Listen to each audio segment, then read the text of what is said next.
Hey everyone, I'm here with Nat Kringoudis. She's a doctor of Chinese medicine, an acupuncturist, and a natural fertility educator. She is calling in all the way from Melbourne, Australia, where she owns a business called the Pagoda Tree. So Nat, welcome. I'm so happy you're here to chat with me today and that we figured out our time zone differences. I know. Thank you so much. It's such a delight to be able to do this with you. Oh, absolutely. Thank you. So I wanted to start first by, well, I introduced you, but by asking you, what it is you do and how you came about to be doing all of this. Sure. Well, I'm a natural fertility specialist or expert, as I like to call myself. But basically, I was one of those people that was overweight and had terrible periods and was really unwell. And at the time, I was studying Chinese medicine and kind of just going through the motions of that and possibly didn't connect to that together, that I was going to be a health practitioner and I needed to be healthy. Oh, yeah. And so I opened my business. I know, right? I opened my business and I got healthy and I lost weight and I did all the right things. And I opened my business and I actually had one day where I said, I will never treat women's health. It is just too hard and I don't like it and I don't want to do it. And within maybe 5 weeks, I was inundated with women's health issues, fertility issues, and I was like, all right, do you know what? If this is what I'm supposed to do, this is what I'm supposed to do. So rather than know a little bit about everything, as you do as a new practitioner, you kind of just take whatever you can get. I kind of went, all right, well, I've got to man up. I've got to go and know as much as I can about fertility and that being my thing. And so that's what I did, and that was almost 10 years ago now. So it's been an amazing journey, and it certainly is. I wouldn't change it for the world. It's so fulfilling and rewarding. That's amazing. I can't believe it's been 10 years, and I love that you said I got to man up. It's more like I got to woman up. No, not woman up, man up. Yeah, I know. Well, yeah, no. Do one of those things anyway. No, I thought it was great. That's really, really interesting. I get a lot of questions about acupuncture from women, and, I've been doing it for many years too. It was actually, for me, the catalyst for my whole health journey. I started with acupuncture, and that just opened a million doors. So like I said, I get a lot of questions about it, and so maybe you can tell us how acupuncture helps with fertility or imbalanced hormones, anything like that. Sure. Well, there's a few theories about how acupuncture works. And, from a Chinese medicine perspective, the way that we see the body works is different from a Western perspective. However, you can very often draw the correlation. So it's pretty cool in that sense. We're talking about something that's been used for over 3,000 years. But basically the way it sees it is that each organ has a meridian that either goes to the arm or the leg, and certain locations on that meridian will activate or deactivate certain things to happen in the body. So the liver meridian is a good example because it runs through the reproductive organs, through the genitals and down the foot. And there's certain things or certain locations on that meridian where you can kind of relax the state of the liver, or you can actually make it, come to the party a little bit more. You can, if you need to, if certain symptoms are leading towards maybe that the liver is, there's too much heat and all sorts of things, and you can, introduce some more cooling sort of points that help to cool the body down. There's so many things you can do. Yeah. That's the way that we see it to work. But from a Western perspective, what we know is that acupuncture helps to intercept the pathway or the message to the brain saying, hey, that hurts, so I've got a muscle spasm, that hurts, let's use some acupuncture to help to relax the muscle. And when we relax the muscle, we can deliver more blood and nutrients so it heals. But also at the same time, for something like your reproductive health, if at the end of the day the only thing it's doing is increasing blood flow to your reproductive organs, that is really beneficial. So there's lots of theories about how it works, and I guess I go for a bit of a combination of all of those things because we're living in a time now where we're researching things to understand how they work, which is so cool. Mm-hmm. It absolutely is. I know I get so many women coming to me who say, well, I've already done all of this research. And so it is amazing. There's so much information out there. And I think practitioners like you put so much on your website and you put so much out there, and people have so much access to pretty much everything, to all of this information now. Yeah, totally. And that's really, it's no different to you. What I'm trying to do is I just want people to have information so they can make informed decisions. I'm not here to change their mind.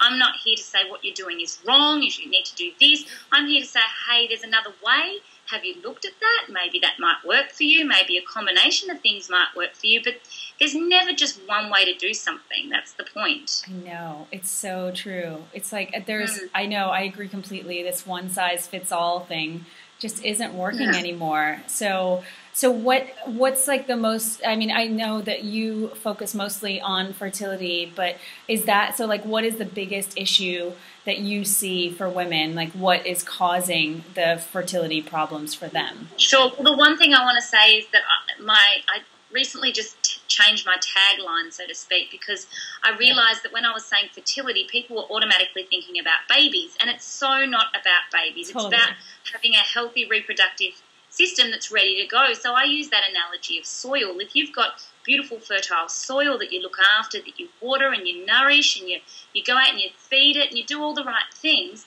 and then when the time comes along that you plant a seed, it grows into this amazing tree. Yes. Or you've got this barren soil over here that you don't do anything with, and you plant a seed and it kind of just blows away because it sits on the top of the soil and doesn't do anything.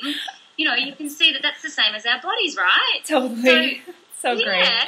So when I talk about fertility and the main issues, it's probably no different to what you see, in the sense that, you know, anything that stands in the way of your reproductive organs being the best version of themselves is going to lead to fertility troubles. So endometriosis, polycystic ovaries, thyroid issues, being overweight, all of, you know, just being generally unhealthy.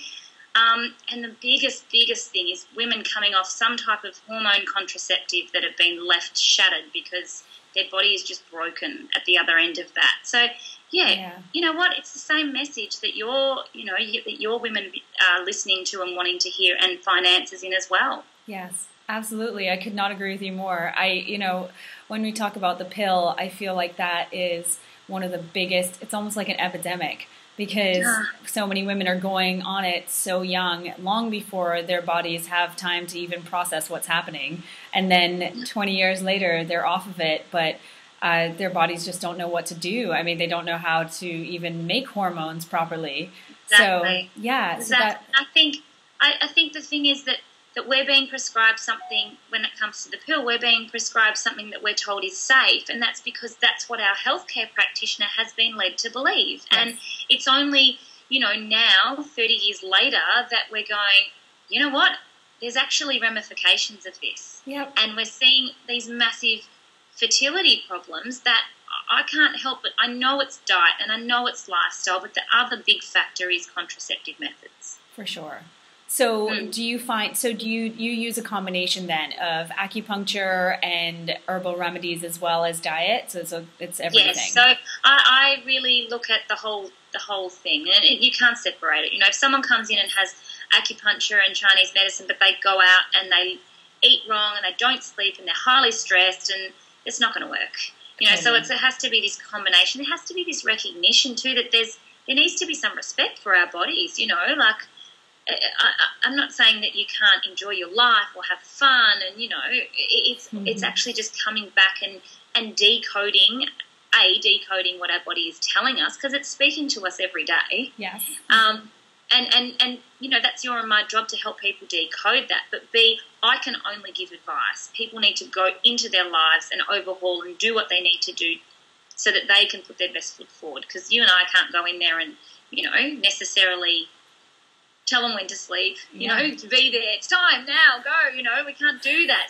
People have to be accountable too, and we've gotten a little bit lazy. We have, because, it's not uncommon to be at the office until 7 o'clock. It's not uncommon to go home and then work again. People do this, and it's just not serving us. Oh, not at all. I heard something the other day about on a webinar by another women's health practitioner, and she was talking about the fight or flight response, and the fact that we go into that fight or flight response around 50 times a day now. That's what the latest studies are showing, and that's insane to me. It's not designed. I know. It's not designed to do that. Exactly, I know. And of course, when we're in that state, nobody's trying to have a baby. Nobody's body is trying to have a baby.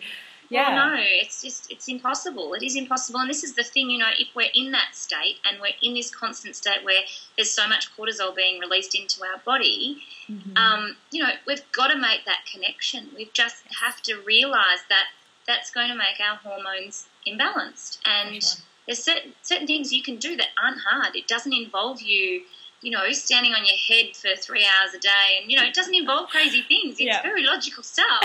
Exactly. I think that that's the problem. People think that it's going to require so much profound change and it's going to be very difficult. And that's what I keep saying. It really isn't that difficult. And once you start to work smarter and not so harder, then it's things Exactly. Things And that better. even comes down to things like IVF. I do a lot of IVF support. Yeah. And, you know, there are some instances where IVF is absolutely necessary. There is no other way. Right. But there's also a lot of instances where it's not necessary at all. And just nobody's looked hard enough to give someone an answer as to why they're not falling pregnant. Absolutely. I say that time and time again. So do you find that that's happening with younger and younger women where they're coming to you, but they're already in the IVF process when you feel like they shouldn't be? Absolutely. And I'll never change someone's mind. If that's what they're doing, then that's what they're doing. But I will give them the information that they need to understand that, you know, if you're in this state right now and that's what you're putting forward to try and reproduce, and you can't reproduce naturally, and there's no known cause, you know, there's no blocked fallopian tubes or, you know, whatever it might be, then we need to look at what's going on before IVF will be successful. And I kind of pride myself too on saying, well, when you get to the bottom of all of that and you do go through IVF, it's successful straight up because all the boxes are ticked. Your body's got everything it needs. Absolutely. And, you know, that last part with that embryo transfer is successful. For sure. I mean, so you're exactly. So that's the thing. That's what I keep saying is I feel like if they could just wait a couple more cycles, it's more than likely that they would just get pregnant naturally. Absolutely. And I think, you know, as you'd understand, there's this whole emotional other side to things with IVF. It's such a roller coaster. It's so painful for a lot of women. It's almost like they shut off part of their brain, the emotional part of their brain, because it just is so painful. Right. You know, on a physical level as well as an emotional level. Absolutely. I like you see it time and again too. It really is. I mean, it literally takes everything. It's all consuming, or at least it seems that way from my perspective. Yeah. Wow. Well, thank you for all of that information. Thanks for sharing all of that. I love your insight because I agree that we do need to be looking deeper and as a society, and we're not. So, but that leads me into wanting to ask you about your latest goings on, which I believe is a book that you have coming out. Yeah, so we put out a book at the end of last year called Eat Fat, Be Thin. Yes. And we've had an amazing response. It's gone into its third print run, basically just teaching people why they need to put fat back into their diet and why fat's not making us fat.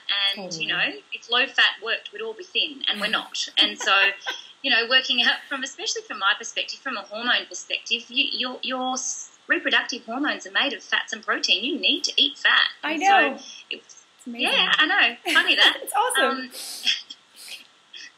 So really coming back and teaching people about that. I'm excited because we put our next book out that hits shelves in Australia week after next. So I can't quite reveal the title yet, but that's really exciting. Okay. And you'll have to keep a watch out for that. But yeah, so it's basically along the same lines. But our first book was very heavy with sweet recipes because we found that people, you told them or advised them and guided them to eat and remove sugar, but they didn't know what to do. I know. And so there's some alternatives in there that help people to be able to still have their cake and eat it too, we say.